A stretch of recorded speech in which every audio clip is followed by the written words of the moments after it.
Eu sempre considerei que as pessoas que trabalhavam no campo penal e no campo processual penal eram as pessoas rejeitadas pelo mundo jurídico. Nós sempre ficamos mais ou menos ilhados, mais ou menos colocados à escoteira.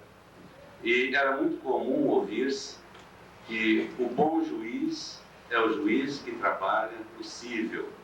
O mau juiz é o juiz que é destinado à parte criminal. Havia um projeto do Alberto Silva Franco de criar esse instituto e eu havia me aproximado do Alberto Silva Franco, eu já não me lembro exatamente como e nem porquê, e do Luiz Flávio Gomes.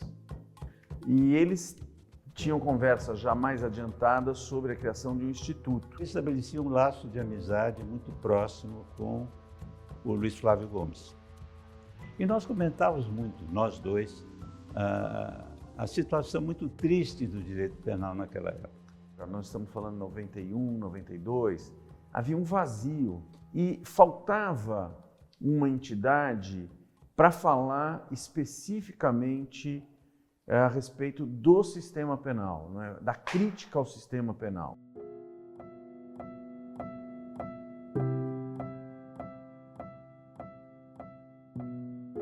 Conversa vai, conversa vem, conversa vai, conversa vem. Nós resolvemos montar um estatuto para o Instituto. Nós ali achamos que seria o momento de dizer, olha, está tudo aprovado, vamos esperar algum acontecimento que nos leve a partir para isso, para a constituição de uma instituição, que já se chamava Instituto Brasileiro de Ciências Criminais.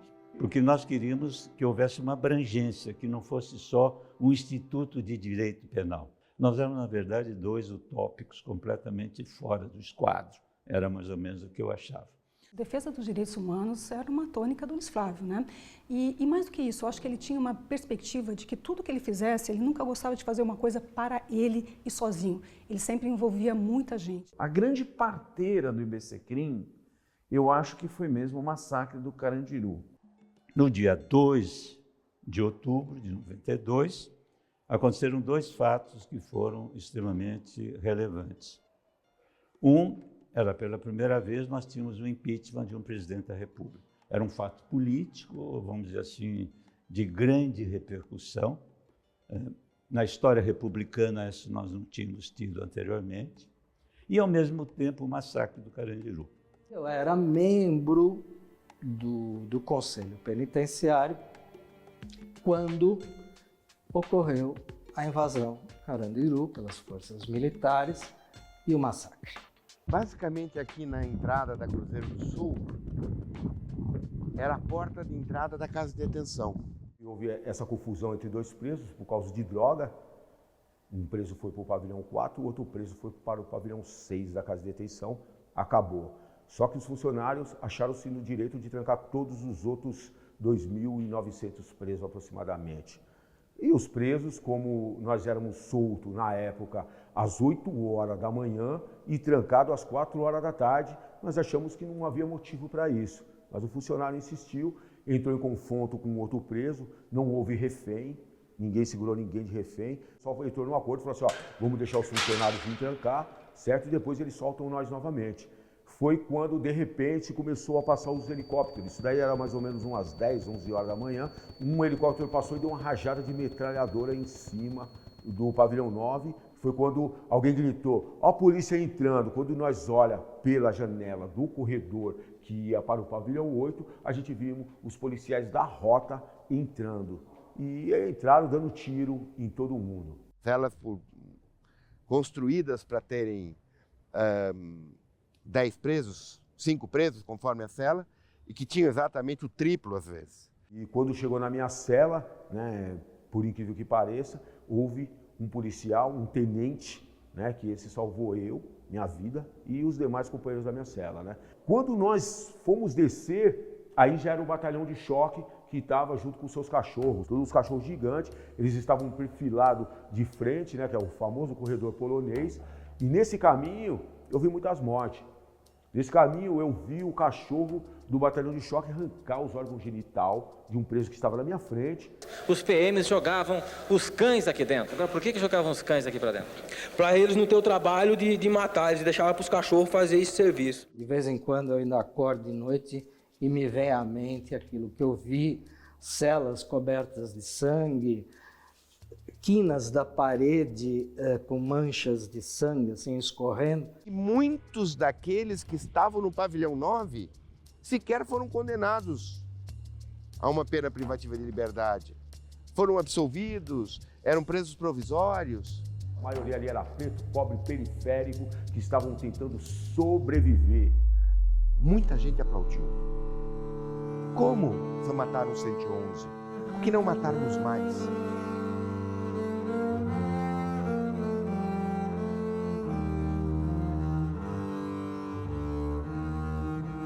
12 dias depois, no dia 14, no antigo prédio do Fórum Criminal, que ficava no viaduto Maria Paula. No 4º andar, se não me falha a memória, lá nos reunimos, lá fundamos o Instituto Brasileiro de Ciências Criminais. Nessa época ainda eu era procurador do Estado.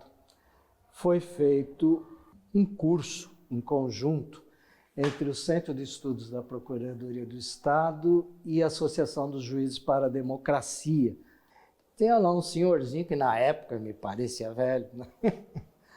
Sentadinho lá na primeira fileira, e que conforme eu falava, eu acho que para me dar segurança, ele fazia assim com a cabeça, né? Me dando estímulo. Eu, jovem de nada, primeira vez que falava em público. Enfim, resumindo, aquele senhor era o Alberto Silva Franco. E eu morrendo de medo, porque eu estava falando para ele era o meu ídolo. Passados poucos dias, eu acho que no máximo uns 15 dias, toco o telefone na minha casa, minha mulher atende e fala, tem um tal de Alberto aí que quer falar com você. Era para participar da Assembleia de Fundação do IBCCRIM. O propósito da presente Assembleia, todos sabemos, todos que aqui estamos sabemos, não é outro senão o de dar a constituição formal do Instituto Brasileiro de Ciências Criminais. No dia mesmo que reuniu, eu não pude estar, eu tinha alguma coisa, eu tinha alguma audiência, alguma coisa. Mas eu estava já participando. Foram, se não me falha a memória, 92 ou 94 pessoas de todas as origens. Eram promotores, eram professores universitários, um grande número de advogados. Aqui poderá estar presente o psiquiatra, antropólogo, sociólogo, o delegado de polícia, o promotor público, o juiz de direito, enfim, todos aqueles operadores, juiz, advogado, todos aqueles... Mas a grande maioria de advogados, nem precisava falar disso, era até dispensável, entendeu? Hoje a gente parecia coisa de estudante, juvenil, sabe? De centro acadêmico, de grêmio estudantil. Vamos fazer tal coisa, né? Quando a sociedade civil quer, como ela pode fazer, bastando que as pessoas tenham interesse, amor, dedicação àquilo, como aquilo pode acontecer. Eu tenho uma sugestão a fazer no item 4. Defender os direitos das minorias e dos marginalizados para que adquiram a dignidade. Me parece que não seria o caso de adquirir a dignidade, para assegurar a dignidade que é inerente a essa pessoa. Estou de acordo. Queria lembrar que não há estatutos para todos, então nós pediríamos aos colegas que dividissem cada um, para de modo que todos pudessem ler. Eu participei da primeira diretoria como diretor adjunto. Eu proponho o nome do juiz de direito Luiz Flávio Gomes para a primeira gestão e gostaria que fosse por aclamação. Fui voto vencido porque minha proposta é o Alberto. Saímos de lá. Não tínhamos um local para reunião. E aí o Luiz Flávio ofereceu uma sala no próprio escritório dele e começamos daí. Quer dizer, recurso financeiro zeríssimo, não havia nenhum recurso financeiro. Havia diretoria, havia reunião e havia entusiasmo. Eu acho que o entusiasmo valia mais do que qualquer recurso financeiro. Tudo nascendo, e era interessantíssimo, porque você tinha pessoas que a gente nunca imaginava conhecer, ainda jovem, advogado, recém-formado, e de repente você estava tendo contato com o Alberto Silva Franco, o Ranulfo de Melo Freire, e tinha tudo a fazer, não tinha nada, tudo era um sonho. Tudo girava em torno da mesma mesa, então você estava numa reunião da revista, que era a mesma reunião do boletim, que paralelamente alguém estava montando um curso, era pequeno, era muito acolhedor. Era uma oportunidade que tinha de conhecer pessoas que tinham uma visão idealista das ciências criminais. Até que nós pudemos, num certo momento, comprar uma sala nesse prédio da 11 de agosto. Era a sala de um advogado de mais de 90 anos, um local, estava horrível, mas aos poucos e poucos nós fomos crescendo, nós fomos melhorando o prédio, até que praticamente hoje o prédio é todo do IBCCRIM. Nós começamos pelo segundo andar, fizemos uma espécie de um auditóriozinho de um lado e o café do outro, acho que até hoje é assim. O prédio era muito antigo, ele não tinha recurso nenhum. Aí a gente ia conseguindo um dinheirinho, ia comprando salas e reformando as salas. Eu digo sempre que o quarto andar do edifício é o que tem a melhor energia, porque era o meu escritório de advocacia. Ali descia, conversava com as pessoas, tomava café, voltava, fazia o trabalho e tal, né? Então, e a máquina de café era fundamental, né? O lugar que mais se agregava a pessoas, né? A gente teve até uma discussão se a gente deveria comprar uma serpentina de cerveja ou uma máquina de café, e ganhou a máquina de café contra o meu voto. E foi ali que começa, então, essa tradição que existe até hoje de reuniões de quintas-feiras no IBCCRIM.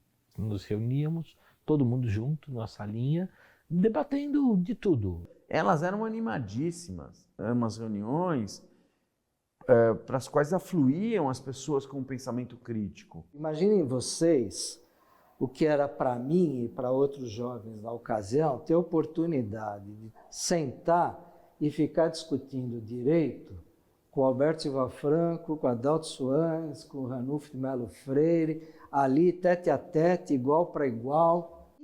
E como é que as coisas surgem? Foi exatamente assim, eu me lembro. Nós precisamos ter um jornal.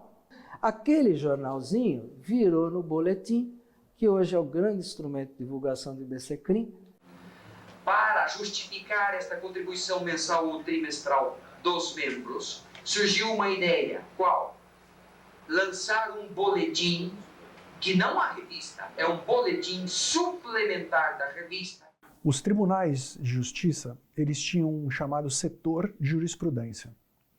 Esse setor de jurisprudência era o setor que publicava jurisprudências dos tribunais. Os tribunais tinham suas revistas. E havia sempre um desembargador, ou, no caso do TACRIM, um juiz de alçada, que presidia esse setor do tribunal chamado jurisprudência. A jurisprudência, portanto, ela era ideologicamente controlada por essa pessoa que estivesse lá. Dependendo do perfil dele, dependendo das coisas, começavam a aparecer, mandavam para nós, os associados levavam jurisprudências extremamente importantes de questões assim que na época eram grandes conquistas. E aí nós falávamos, isso aqui a gente tem que publicar. O boletim, que era algo pequeno, começa a ter uma importância, começa a ser lido, começa a ser, de certa maneira, uma referência. E os advogados começaram a citar o boletim como fonte da jurisprudência. Por quê? Porque não se pegava jurisprudência pela internet. As decisões demoravam muito tempo para irem para o setor de jurisprudência. Tinha gente que até não falava, eu sou associado ao IBCCRIM, falava assim, eu assino o boletim. Era pontual, você recebia um artigo com as coisas que estavam acontecendo, tinha decisões importantes comentadas. Eu me lembro que eu descia ali na frente do predinho, tinha um reloginho, e eu fiquei tirando foto do relógio, e a foto do relógio depois virou, foi a capa do boletim, foi usado lá, a fotografia. Todo mundo fazia tudo, de tirar fotografia, a escrever artigo, a corrigir os artigos, e assim foi. Houve a ideia de vender os boletins a um preço simbólico para instituições de ensino e para órgãos, instituições, Ministério Público, Procuradorias do Estado, magistratura, de outros estados. Foi assim fora do normal. nós tínhamos uma demanda que nós tivemos que contratar uma gráfica. Não era mais uma coisa amadora. E isso impulsionou demais o nome do IBCCRIM no Brasil, tanto que nós começamos a colocar, foi aí que surgiu a ideia de colocar o primeiro símbolo do IBCCRIM, era o mapa do Brasil, né? Cafona que o diabo, né? Assim. E como é que aquilo foi? O filho de alguém que estava lá, desenharam e tal, e o menino falou, esse aqui é mais bonito, tá, o mapa, né? Então ficou o mapa. Anos mais tarde, nós contratamos uma assessoria de comunicação e eles bolaram essa coisa da chama, do sonho, né? Que ele tinha um significado.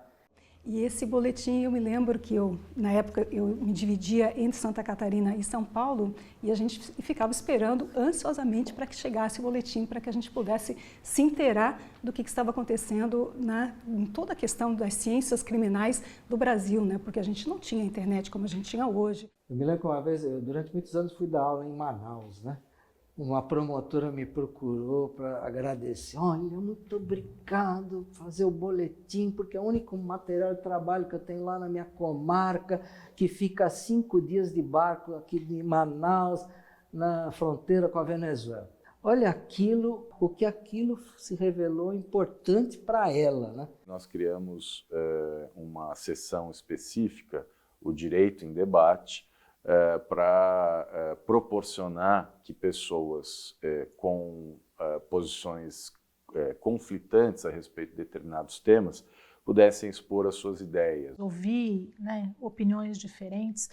O boletim foi fundamental e eu acho que foi fundamental também para a formação de muita gente. Tinha muita gente que colaborava com o boletim, selecionando jurisprudência, decisões que saíam, né? Foi muito importante na minha formação e tenho certeza que foi muito bom para quem lia. Estava na faculdade e logo depois me tornei advogado e continuei vindo aqui diariamente, toda semana, para ajudar no boletim, uma coisa que eu sou completamente apaixonado. O boletim, ele é muito potente. Por quê? Porque ele atinge, ele é enviado todo mês para todos os associados, além de ser enviado para vários tribunais, para vários ministros, para julgadores, para o Ministério Público, presídios, escolas de direito. Então, ele tem um alcance muito grande. E agora, com a mudança da dinâmica das comunicações, também o boletim está se adaptando para trazer coisas mais profundas, reflexões mais profundas. Por quê? Todo dia sai em um monte de sites de notícia artigo sobre o que aconteceu ontem, né? O Instituto nasceu e está nascendo hoje, e está nascendo também com uma revista. Heleno Cláudio Fragoso tinha falecido por volta, acho que de 86, por aí. E ele era que tinha a revista mais, vamos dizer assim, mais atualizada naquela ocasião. Mas era ele próprio quem praticamente editava a revista, que era a Revista de Direito Penal. E aí nós conversamos, precisamos ter uma revista aqui no Brasil, uma revista que congregue as pessoas que estudam direito penal. A revista ela é um repertório, né, de debate científico de qualidade, né, reconhecido internacionalmente. Não há trabalho algum que consiga prosseguir, que consiga crescer sem a união de todos, sem a colaboração de todos. Essa revista não existiria se não houvesse a colaboração de grandes amigos.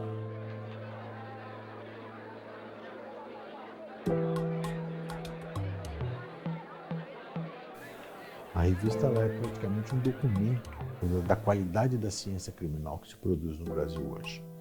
No ano 2017, a Revista Brasileira de Ciências Criminais ela recebeu o selo Capis Qualis A1, que é a principal, digamos assim, nota, não é, que as publicações científicas recebem quando são avaliadas pela Capis, né? Na época, foi a primeira revista de direito penal que assumiu esse protagonismo. O IBCCRIM, quando cria a revista, ele não apenas cria um veículo para as pessoas, professores, advogados, juízes, promotores, delegados, levarem as suas publicações, os seus textos, mas ele queria mais que isso. Um grupo de estudos ao redor da revista que discute esses mesmos temas. E todos os projetos foram assim. Aí a ideia de cursos, nós precisávamos de dinheiro, então começamos a fazer vários cursinhos, né, temáticos. E a gente levava sempre um funcionário do IBCCRIM para ficar na porta, para que as pessoas, depois das palestras, pudessem se associar ao IBCCRIM. Isso aumentou muito o número de associados do IBCCRIM. Isso tudo traz muita saudade, né? A gente se emociona um pouco até. Um professor da Universidade do Amazonas queria montar um curso de especialização. Nós passamos aí religiosamente todo ano ao Amazonas, cada um numa época, dar esse curso. E durante um bom período, o Amazonas era o segundo estado em número de sócios do IBCCRIM, quer dizer, é uma absoluta desproporção populacional, quer dizer, o Amazonas não podia estar na frente do Rio, de Minas, mas por que isso acontecia? Porque a gente estava lá. Da Associação Internacional de Direito Penal, a IDP, que tinha feito um congresso internacional no Rio de Janeiro. E aí as pessoas falaram, pô, por que o Brasil não faz congressos internacionais? A gente precisa... Na época nós tínhamos muito pouco acesso ao que se produzia no mundo. Quer dizer, o mundo não sabia o que se fazia no Brasil e o Brasil não sabia o que se fazia no mundo. E vamos fazer um congresso internacional? Aquilo parecia uma coisa de louco, né? Ainda era uma entidade pequena, tinha um quadro pequeno de associados. E a muitos nos pareceu uma ideia um pouco fantasiosa demais, né? Realizar um evento daquela grandeza para uma entidade tão pequena, né? Era um evento custoso. E fomos à carta de patrocínio. Eu me lembro que muitas vezes, junto com o Alberto, empresas na Febraban, bancos com o Pires na mão, pedindo dinheiro para lá e para cá. Mas saiu, alguém passou a patrocinar. Nós misturaríamos professores brasileiros, isso sempre foi a nossa ideia, com professores estrangeiros. Claro que todo o protagonismo e as estrelas do evento internacional eram os professores estrangeiros. E viajamos pela Europa, fomos para a Alemanha fazer contato com alguns institutos, fomos para Portugal, fomos para a Espanha, e aí fomos nos apresentando, conhecendo os professores, realmente se tornando um instituto internacional. E aí a gente começou a fazer convites aos professores, quando criavam os seminários, e os professores vinham para o Brasil. O Luiz Flávio tinha feito o seu doutorado em Madrid e trouxe então professores da Espanha, trouxe professores de Portugal, trouxe professores da Itália, do Uruguai. E os seminários foram acontecendo, de início na Faculdade de Direito Largo São Francisco. E aos poucos o Seminário Internacional do IBCCRIM se torna uma referência e a gente sempre tem participação de professores estrangeiros. Eu não vejo nenhum obstáculo dogmático para aplicar. Nós começamos a ter relacionamento não só com o pessoal de Coimbra, como da Alemanha, da Itália, da Espanha, e isso da África até. E isso, Vídeo Miyakoto, né, que fala de IBCCRIM até hoje, veio fazer palestra. O Miyakoto, uma vez, fez a abertura de um dos seminários internacionais. Ele falou algo tão interessante, quando ele diz assim, eu estranhei quando me chamaram para fazer a abertura, me convidaram para fazer a abertura de um seminário de ciências criminais. Eu, quando recebi este convite, acho que já foi há algum tempo, a primeira coisa que eu fiz foi perguntar-me por que é que um escritor é convidado para um congresso de criminologia. E pode ser que se pense que os escritores, morando no limiar da realidade, estejam próximos da ilegalidade. Pode ser ainda que se tenha descoberto na vida pessoal deste escritor um obscuro e comprometedor passado. Mas pode ser que se pense que a criminologia só pode ser entendida num mundo em que se abrem janelas para outras sensibilidades. Encontrei dentro do IBCCRIM muitas vezes profissionais das ciências médicas, por exemplo, que vieram debater conosco, conversar conosco, dialogar conosco a respeito de ciência reprodutiva.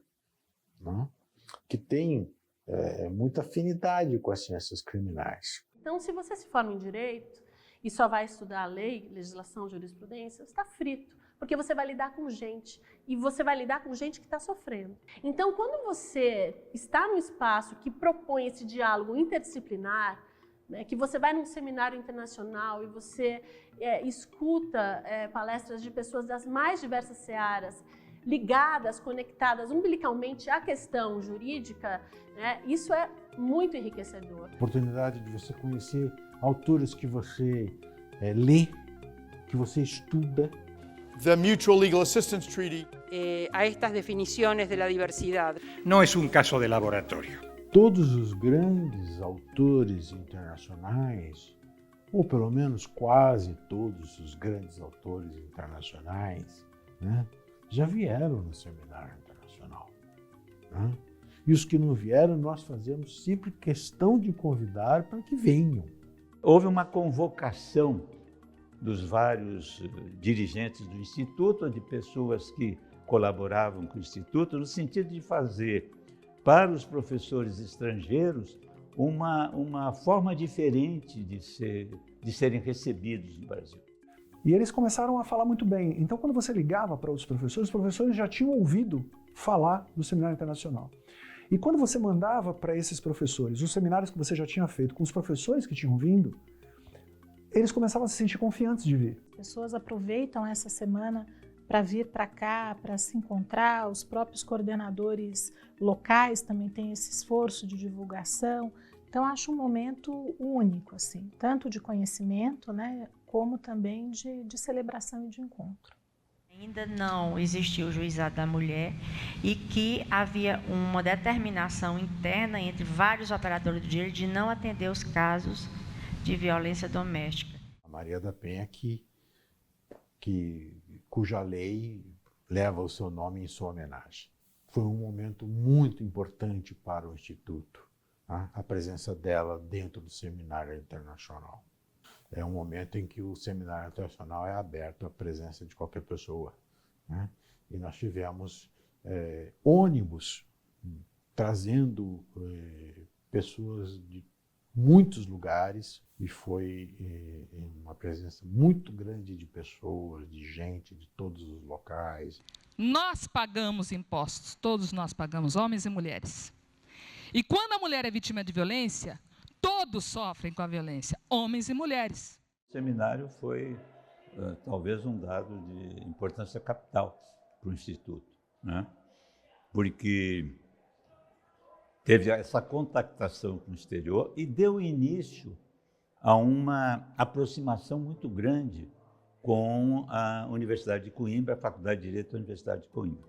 Oportunidade de se fazerem cursos de especialização com os professores portugueses aqui no Brasil.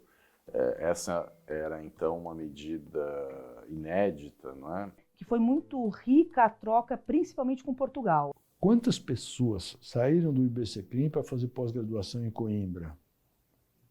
Quantos mestres e doutores nós não temos no Brasil hoje, porque o IBCCRIM os orientou e os ajudou a fazerem mestrado e doutorado em Coimbra, em Salamanca também.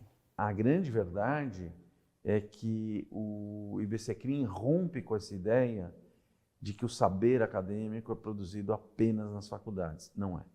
Obviamente, o IBCCRIM cumpre um papel que a universidade não consegue. Não é que ela não queira, mas é impossível tratar com a profundidade e a atualidade de determinados temas que a grade comum de um curso de graduação não comporta. Eu recebia muito artigo para a revista, eu falei, por que a gente não começa a fazer publicar livro? Aquilo que o mercado editorial não tenha interesse, mas que tem valor científico. Nenhuma editora vai editar porque não vai vender, mas nós não queremos isso, nós queremos publicar. Muitas vezes eram livros academicamente sólidos, mas que não tinham interesse comercial. E as editoras publicam o que vendem, basicamente é isso. Então não publicam exatamente aquilo que é bom, tem que ser bom e vendável ao mesmo tempo. Então nós criamos uma coleção de monografias E essa coleção de monografias foi distribuída para todos os nossos sócios. Isso tem um peso e um valor histórico para a cultura jurídica brasileira incomensurável, a qualidade desses livros, né? O laboratório também veio desse período. Hoje ele está com uma expansão fora do comum. Nós estamos com um número imenso de estudantes. Temos, em relação aos integrantes do laboratório, uma situação de afeto todo especial. Por que, mais ou menos, a pergunta? Porque para nós, na nossa visão, vocês vão formar os novos quadros do Instituto. O laboratório é dado para estudantes da graduação, né? Ele é muito disputado, é algo profundamente acadêmico, mas também muito apegado à realidade. Ele é algo que tem essa capacidade de humanizar, de trazer as pessoas para esse lado, para essa preocupação, essa vida de empatia. Tenho a acrescentar ainda a biblioteca. A biblioteca começou com uma estante de aço no segundo andar, com as primeiras encomendas de revistas penais. Eu me lembro que quando a gente viajava, a primeira preocupação do Alberto era que a gente trouxesse livro, né? Uma vez eu estava em Barcelona, não sabia nem aonde procurar livro, tive que levantar a cidade inteira, sair perguntando para trazer livros que o Alberto tinha pedido. Hoje, uma das maiores bibliotecas do sistema penal no Brasil. E muito atualizada. Ela tinha revistas, tem ainda, né? Revistas internacionais importantíssimas. E essa ideia de revistas veio do Alberto. Eu lembro que o Alberto falou, nós precisamos, porque a revista, dizia ele, é o meio mais rápido das novas ideias se comunicarem. Então a pessoa tem uma boa ideia, ela não escreve um livro, ela escreve um artigo. Nós fizemos as assinaturas de algumas revistas estrangeiras. Só que eu tinha em casa um volume imenso de revistas, né? E eu achei que era ficar comigo, era ficar com uma pessoa só. Eu doei, no fundo, não pensa que foi por magnanimidade. Acho que também foi para dar espaço na minha casa, porque há livro para toda parte. É simbólico a gente estar aqui nessa biblioteca, porque isso é o IBCCRIM, isso é a essência do Instituto, e a essência do Instituto não são só os livros, são todas essas pessoas. Então, eu fico muito feliz de estar aqui, é muito simbólico para a gente, e não só estar aqui, mas sim, hoje, homenagear uma pessoa que... O Dr. Alberto, ele tem esse dom, que é mover pessoas, incentivar pessoas. E a biblioteca sempre foi um lugar para ele muito querido. Muitos dos livros dele ele doou para a biblioteca. E nós, da diretoria, entendemos que seria muito razoável colocarmos o nome da Biblioteca Alberto Silva Franco para marcar essa história. Eu acho que a biblioteca ela foi assim, o germe de, eu diria, quase de toda a produção acadêmica penal, processual, de criminologia nas últimas décadas. Difícil achar um trabalho que tenha sido produzido sem ter se valido da biblioteca, até do serviço que existe de envio, né, de fazer cópia, enviar para quem está distante. Digitalizando a biblioteca, principalmente na questão dos artigos, isso tornou possível nós proporcionarmos para os associados, não só de fora de São Paulo, mesmo aqui de São Paulo, as pessoas não precisavam vir até a biblioteca fisicamente para acessar as revistas mais atuais, mais importantes, os artigos, enfim. Nós tivemos uma doação muito significativa para o Instituto, que foi a doação do acervo do professor Luiz Flávio Gomes, primeiro presidente do IBCCRIM, que infelizmente já faleceu. A família dele doou o acervo de direito penal dele para o IBCCRIM.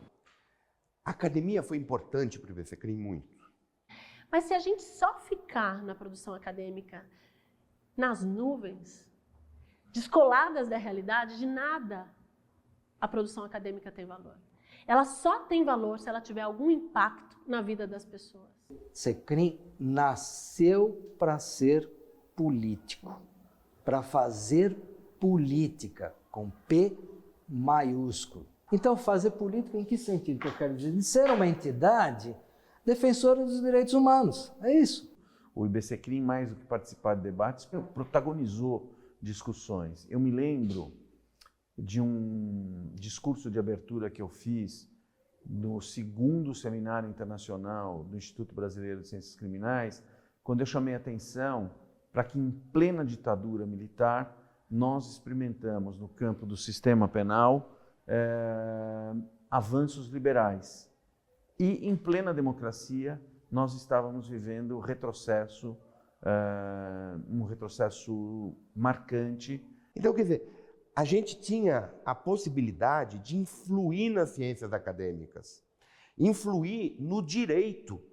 Pela atitude digna, corajosa, honrada, de não manter 9 suspeitos do caso Bodega em cárcere, tendo em vista a manifestação evidente da existência de tortura na apuração dos fatos. A prática de tortura ela é cotidiana no Brasil, né? Infelizmente.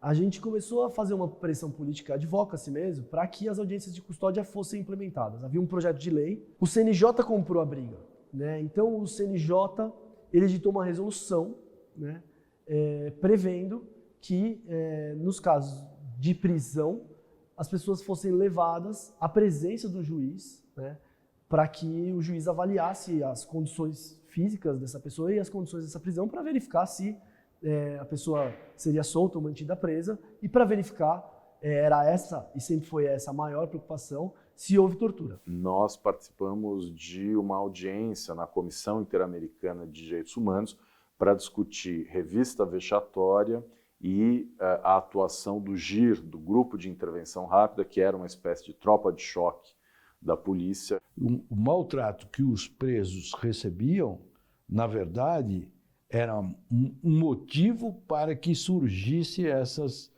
organizações internas aos presídios. Nós cansamos de falar isso. Um sistema prisional onde não há vagas, onde há superlotação, né? Hoje há uma superlotação de mais de 160% em relação ao número de vagas, né? Então, para cada vaga há quase 2 pessoas, né? Isso é uma situação que caracteriza a tortura, né? Nada justifica você passar por cima da Constituição. Nada justifica você não tratar um ser humano como ser humano. Ele pode ter praticado um crime e o Código prevê qual é a penalidade dele. Não é mais que aquilo. O que nós tentamos advertir, não só na questão em relação à droga, em relação ao que acontece dentro dos presídios, mas a droga em relação à sociedade como um todo, é que, antes de mais nada, a droga é uma questão de saúde pública, né?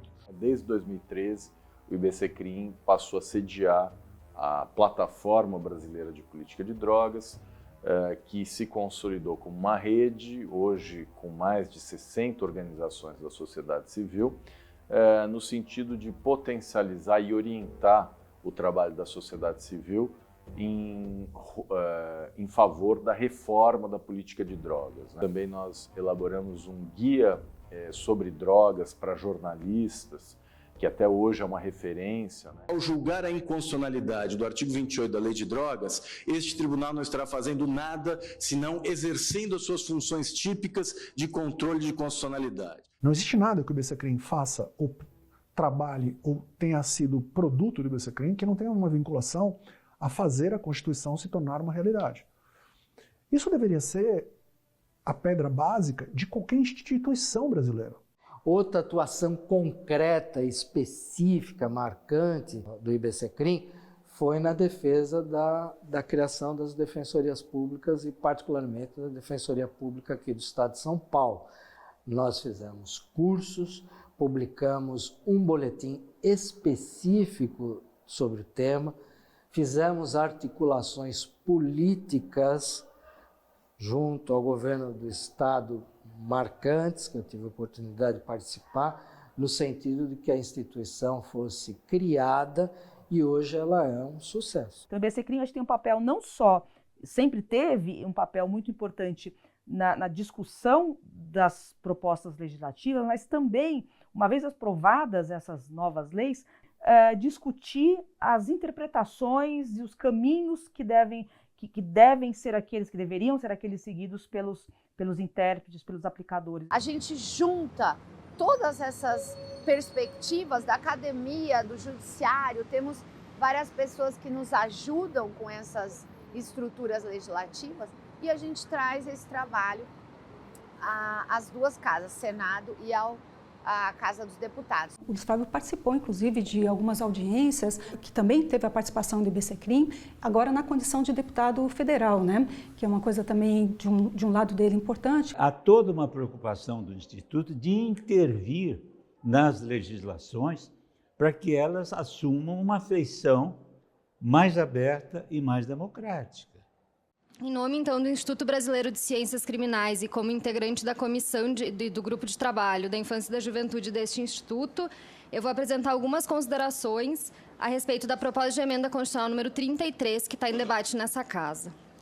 E vejam que coisa interessante, hoje não há um trâmite de grande repercussão no Congresso, numa comissão de juristas, que não tem uma consulta ao IBCCRIM. Nós demos participação em várias situações. Por exemplo, nós do IBCCRIM fomos convidados a formular uma nova parte especial do Código Penal. Isso foi feito. Mesmo no Código de Processo Penal, nós tentamos dar uma colaboração. Isso é algo muito importante. Isso é um trabalho que mexe na realidade e a gente está mexendo na realidade. A ideia é se fará um acordo. Acordo, quem será parte desse acordo? A vítima, antigo. O Código de Processo Penal continua igual à Constituição de 37. Por quê? Porque o Código de Processo Penal serve a quem está no poder. Ele é uma arma forte, violenta, que serve a quem está sentado no poder. Pouco importa que matiz político tenha. Ao longo dos anos, a gente tem tido sempre propostas várias propostas, mais de uma proposta de reforma desses códigos e, em geral, propostas muito problemáticas, que demandam uma postura crítica do Instituto. Foram discussões importantíssimas. A gente usava o Seminário Internacional para fazer audiências públicas a respeito disso, dos projetos de reforma. De fato, algumas coisas das críticas merecem críticas. Acredito que em 2017 e 2018 apresentamos uma publicação específica chamada Contribuições do IBCCRIM para a Reforma do Código de Processo Penal, condensando as propostas que o IBCCRIM elaborou a respeito da reforma do Código de Processo Penal. Por outro lado, o IBCCRIM trabalhou também com o Supremo Tribunal Federal, na medida em que ele se transformou em amicus curiae em diversas situações. E defender na condição de amicus curiae, uma das finalidades do Instituto Brasileiro de Ciências Criminais. Amigos da Corte, amicus curiae, nós nos habilitamos como amicus curiae e trazemos esses pareceres.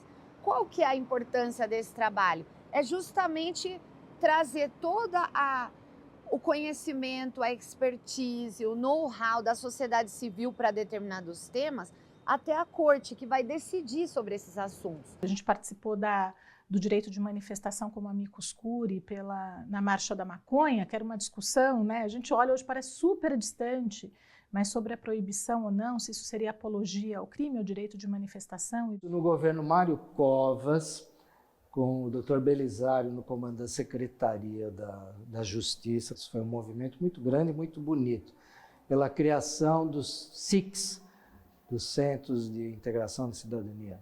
O juiz não prendia, o promotor não acusava, e o delegado também não prendia, e o investigador também não prendia. O que eles faziam então, se não justiça restaurativa? Que procurava fazer com que o juiz, por exemplo, vivesse aquela comunidade, se sentisse integrado àquela comunidade, que, portanto, pudesse resolver os litígios daquela sociedade, conhecendo os valores daquela sociedade, e não julgando aquelas pessoas de acordo com seus valores de classe média dominante residente nos jardins.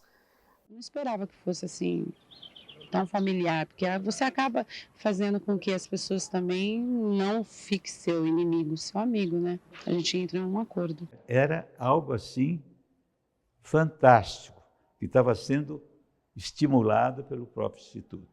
Foi um momento assim de um projeto político, de uma justiça levada até o povo, não de uma justiça em que o povo vem atrás dela. Tivemos um razoável sucesso, mas depois os governos vão cedendo, alterando, e o projeto foi abandonado, infelizmente. A gente tem lutas históricas, né? Que não é porque a gente não ganhou em determinado momento que deve desistir. Eu acho que no processo penal, ainda mais, né, movido por interesses midiáticos, né, por um olhar muito próximo, é muito difícil a gente vencer todas essas batalhas. Eu acho que a gente conseguiu, ao longo desses anos, obviamente, emplacar muita questão importante. Na época que eu estava à frente do IBCCRIM, foi a época que estava sendo julgado o mensalão. Um grande julgamento, uma ação penal, em que a gente tinha personagens, figuras públicas muito importantes para a nação, né, para o Estado brasileiro, que estavam sendo acusadas e estavam sendo julgadas, e isso sendo transmitido ao vivo para o Brasil inteiro. Era assunto corriqueiro perguntar se você entrava no táxi, a pessoa perguntava se você dá aula aqui, cabem embargos infringentes de decisão do plenário. O assunto penal, né, virou coisa que a gente mal falava na faculdade, era discussão corriqueira. Foi um momento em que o Brasil inteiro girou em torno de um julgamento criminal muito técnico, mas que aquilo dominou o assunto, e o IBCCRIM fez isso se refletir nas suas publicações e nas suas atuações. As razões políticas que são essas, no final, que poderiam fazer com que ele se declarasse impedido, não me parece que sejam muito diferentes, maior ou menor intensidade das razões políticas de muitos que compõem essa coisa. No boletim do Instituto, nas revistas, a gente passa a ter uma dimensão nos jornais. Então, os jornalistas, porque eram pessoas sérias, e os jornalistas, então, passam a nos procurar como um local para se buscar uma opinião. E aí a opinião deixa de ser uma opinião isolada de um ou de outro e passa a ser uma opinião institucional. E eu tenho a impressão de que essa é uma pauta importante, né? A gente acompanhar ou mostrar, ocupar espaço na mídia a respeito disso, né? Não ter medo de aparecer, porque eu acho que ajuda. Eu tenho a impressão de que a pauta criminal ela é sequestrada assim, para um lado e para o outro, né? De maneira muito rasa. Havia no país digamos assim, um impulso punitivo muito forte, né? Por conta da Lava Jato e das 10 medidas contra a corrupção que esse grupo político que apoiou a Lava Jato apresentou, no sentido de tornar as penas mais duras, restringir garantias, limitar o uso do habeas corpus, legalizar a prova ilícita. A sociedade civil, digamos, não comprometida com esse sentimento lavajatista, né, entre os quais se incluiu o IBCCRIM, passou a se organizar para tentar resistir a essa ofensiva punitiva que foi promovida, então, a ponto de nós termos criado, junto com outras organizações, um caderno de propostas legislativas denominado 16 propostas contra o encarceramento em massa. E muitas dessas propostas se tornaram projetos de lei. Execução da condenação em segunda instância. Sei que é um tema controvertido. Foi criado um projeto legislativo denominado Pacote Anticrime, e que trazia uma série de inconstitucionalidades que levaram o IBCCRIM, obviamente, a se debruçar e trabalhar muito para que esse projeto draconiano não fosse aprovado. A reforma do Moro, nós precisamos olhar com atenção redobrada. Por quê? Porque está na linha da simplificação de coisas muito complexas. E o Luiz Flávio sempre fez questão de saber qual era o posicionamento do IBCCRIM, né, para que ele pudesse, então, de alguma forma, contemplar esse posicionamento. Havia também alguma discussão sobre a situação das mulheres dentro do contexto, né? Mas não como eu acho que depois passou a ser uma pauta atualizada. Quando eu cheguei aqui, eu comecei a descrever as pessoas que eu encontrei, eram basicamente homens, né, que eram referências, que estavam ali como referências para nós. Fui a primeira mulher presidente do IBCCRIM. Eu estava grávida em 2011, na minha gestão. Eu participei da abertura do seminário, no período da manhã, almocei no seminário do IBCCRIM e às 8 horas da noite nasceu a minha filha. Então, super marcante isso, assim, na primeira gestão de uma mulher ter tido isso. Acho que é importante destacar o esforço que tem sido feito de não ter mais homens do que mulheres, ter um número igualitário, ou até, em alguns casos, até ter mais mulheres. A nossa luta também, de certa forma, está intrinsecamente ligada à posição dos homens de abrir, reconhecer os privilégios e realmente, não só no discurso, mas nas ações, abrir mão desses privilégios e cedendo os lugares. O resultado foi muito positivo, né? Não apenas o nível técnico dos debates foi mantido e talvez até elevado, né? Mas isso estimulou muito a participação das mulheres, né? Havia aqui, acho que tinha começado no ano anterior aqui no IBCCRIM, acho que na gestão do Mazina, um projeto com a Melinha Teles de formação de promotoras populares, chamava Maria Maria. Eu acho que se não tiver mulheres conscientes organizadas por este Brasil afora, nós não vamos conseguir mudar essa realidade, infelizmente. Ele é um curso instituído pela União de Mulheres, né? Que é uma entidade extraordinária que existe aqui no Brasil, de capacitação de mulheres de setores mais populares da sociedade, né? Para enfrentamento da questão de violência de gênero, né? E para que elas possam se capacitar, né? Para defender as mulheres em situações de violência. Essa questão do aborto também foi sempre uma pauta, né? Foi sempre uma discussão, é uma discussão perene do penal, das cortes constitucionais, e eu acho que esse obviamente é um tema que envolve IBCCRIM, envolve as mulheres, né? Talvez nós não tivéssemos naquela ocasião, na nossa pauta, uma ideia que hoje é muito frequente no Instituto, que seria o problema do racismo. Não havia, assim, naquela época, uma perspectiva muito forte sobre o racismo. O seminário do Carl Hart, ele foi organizado pelo Salomão.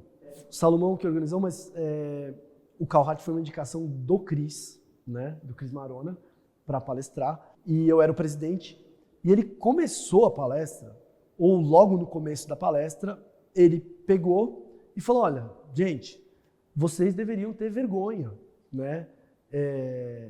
Porque eu entendo que o Instituto tenha ideais democráticos e garantistas e vocês querem mudar a realidade para melhor, mas vejam aqui a plateia. Quantos negros tem nessa plateia? Para todos que estão aqui, pensem nos aspectos demográficos da sociedade. 50% é afrodescendente no Brasil, 50% da população. E aqui, nessa sala, praticamente não existe nenhum. Realmente, a gente precisa fazer alguma coisa. O recado foi muito bem dado. Nós temos um compromisso e temos responsabilidade. Vamos aí. Ótimo. Eu conversei com um grande amigo que na época não era próximo do IBCCRIM e começou a se aproximar na época, o Silvio Luiz de Almeida. Então, nós escrevemos o editorial, que foi um editorial compromisso, né? É um editorial de assunção de responsabilidade, né? O editorial chama Vergonha, né? Dizendo que a gente não ignorava a história linda que o IBCCRIM tem, mas que, né, fomos chamados à responsabilidade para um ponto que até então não tinha sido objeto de séria e ativa preocupação. Então é preciso que o Instituto tenha uma voz forte para acabar com o racismo estrutural. É fácil? Não é fácil, porque em vários momentos nós pecamos. A branquitude, né? E aqui dizendo assim, o conjunto de pessoas brancas e o contexto dos seus privilégios, que muitas vezes as pessoas não estão conscientes de que eles existem, mas eles existem. Foi criado o departamento antidiscriminatório e muito interessante foi uma política de isenção associativa, ou seja, novos membros que puderam se associar.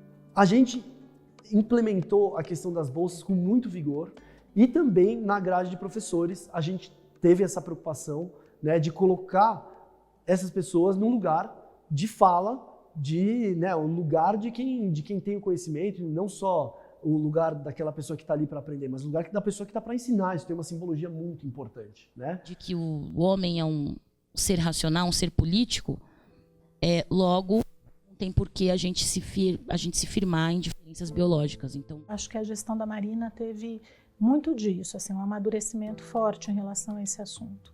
Quando a gente começou a pensar em montar a chapa, lá no final de 2020, para concorrer às eleições, a gente percebeu que não tinha nenhuma pessoa negra elegível para o Instituto. Não tinha. Existia uma série de entraves estatutários que impossibilitavam uma diversidade dentro do Instituto. E ali eu conversei com várias pessoas do movimento negro e que trabalhavam diretamente com o assunto. E a gente fez como chapa ainda candidata às eleições uma proposta que seria a alteração estatutária. Já vinham lutando nas gestões passadas, eu mesmo presente como adjunta acompanhei esse processo. E consumou-se no dia 25 de março de 2021 a mudança estatuária, colocando nessa diretoria historicamente de instituições brasileiras. E hoje nós estamos muito melhores do que em 2015 e 2016. Né? Acredito que muito foi feito, mas acredito que ainda há muito a ser feito nesse campo. Isso mostra que o IBCCRIM tem trabalho pela frente. O IBCCRIM, por falta de trabalho, o IBCCRIM não vai morrer. É um esforço enorme para uma mudança muito pequena. Mas essas mudanças pequenas são importantes, porque são elas que vão permitindo as próximas e cada passo vai permitindo o próximo e assim a gente vai evoluindo. Assim, manter acesa essa chama do nosso símbolo, né?